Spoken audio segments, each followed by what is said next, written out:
नमस्कार। आज हम लोग समझेंगे कि पंच महापुरुष योग में से दूसरा महापुरुष योग जो बुद्ध के द्वारा बनता है वह कब और किस परिस्थिति में बनता है। तो बुद्ध दो राशियों का स्वामी है। जैसे बुद्ध मिथुन और कन्या राशि का स्वामी है और बुद्ध कन्या मीनव बुधस्य च कन्या राशि में उच्च का होता है।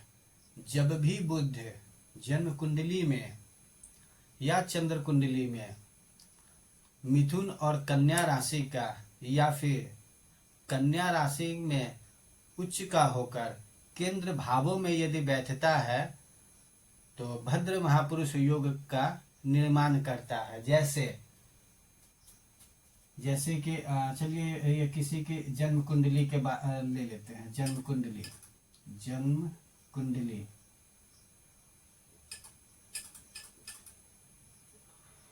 जन्म कुंडली का ये चारों भाव, लग्न भाव, चतुर्थ भाव, सातवां भाव और 10वां भाव, ये चारों भाव केंद्र भाव कहलाता है।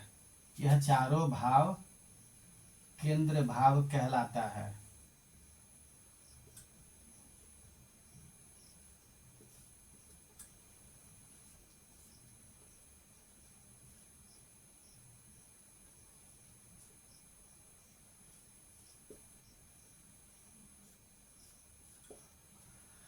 बुद्ध दो राशियों का स्वामी है।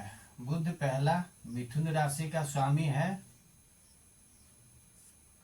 दूसरा कन्या राशि का स्वामी है। कन्या राशि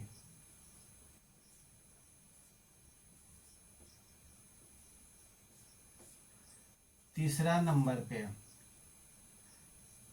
कन्या राशि में बुद्ध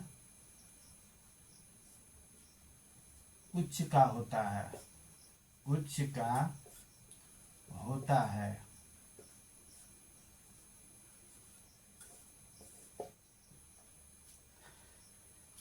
बुद्ध यदि मिथुन और कन्या राशि का होकर यदि इन केंद्र भवनों में से या यहाँ बैठ जाए बुद्ध,